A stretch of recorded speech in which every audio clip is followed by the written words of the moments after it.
ചൈനയെ ഞെട്ടിക്കാൻ ഒരു ആയുധം, അതായിരുന്നു ഇന്ത്യക്ക് ബ്രഹ്മോസ്. ചൈനയെ ഞെട്ടിച്ച ബ്രഹ്മോസ് കരാർ ഇപ്പോൾ ചരിത്രമാവുകയാണ്.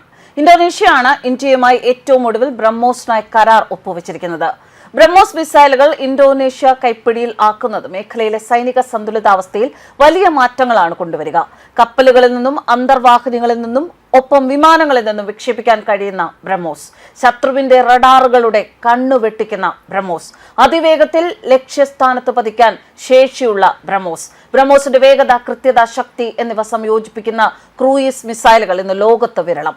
പ്രവർത്തന സമയത്തെല്ലാം സുസ്ഥിരമായ സൂപ്പർസോണിക് വേഗതയിൽ സഞ്ചരിക്കാൻ കഴിവുള്ള ബ്രഹ്മോസ് ശത്രുവിന്റെ വിമാനവാഹിനി കപ്പലുകൾ ഉൾപ്പെടെയുള്ള വലിയ യുദ്ധക്കപ്പലുകളെ നേരിടാൻ തക്കവണ്ണം ശക്തിയേറിയതാണ്.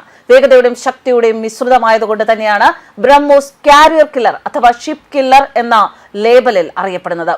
വിജയകരമായ വിക്ഷേപണം നടത്തിയ അന്നു മുതൽ ചൈനയുടെ പേടി സ്വപ്നമായിരുന്നു ബ്രഹ്മോസ്. ചൈനീസ് യുദ്ധക്കപ്പലുകളെ നിമിഷങ്ങൾക്കുള്ളിൽ പൊങ്ങിക്കിടക്കുന്ന അവശിഷ്ടങ്ങളാക്കി മാറ്റാൻ കഴിയുന്ന ഷിപ്പ് കില്ലർ മിസൈലായ ബ്രഹ്മോസ് ഇന്ത്യ ഫിലിപ്പൈൻസിന് കഴിഞ്ഞ വർഷം കൈമാറിയിരുന്നു.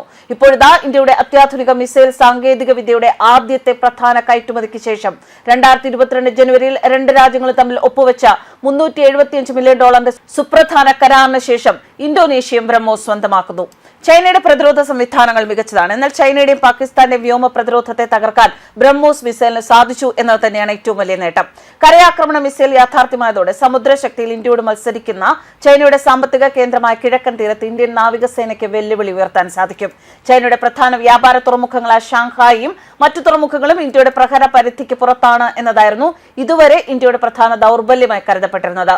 300 കിലോമീറ്റർ വരെ അകലെ കടലിൽ നിന്ന് തൊടുക്കാവുന്ന ബ്രഹ്മോസ് ഇന്ത്യൻ സേനയുടെ ഭാഗമാകുന്നതോടെ ഈ ദൗർബല്യവും ഇന്ത്യ മറികടക്കും.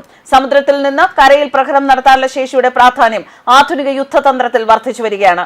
സമുദ്രതീരമില്ലാത്ത അഫ്ഗാനിസ്ഥാനിലേക്ക് 2001 അമേരിക്ക നടത്തിയ ആദ്യ പ്രഹരം കടലിൽ നിന്ന് തൊടുത്തുവിട്ട ടൊമോഹോക്ക് മിസൈലുകൾ ഉപയോഗിച്ചായിരുന്നു. ദൂരപരിധിയിൽ ടൊമോഹോക്ക് ബ്രഹ്മോസിനേക്കാൾ വളരെ മികച്ചതാണ്. എങ്കിലും വേഗത്തിൽ ബ്രഹ്മോസ് തന്നെയാണ് ലോകത്ത് ഒന്നാമൻ.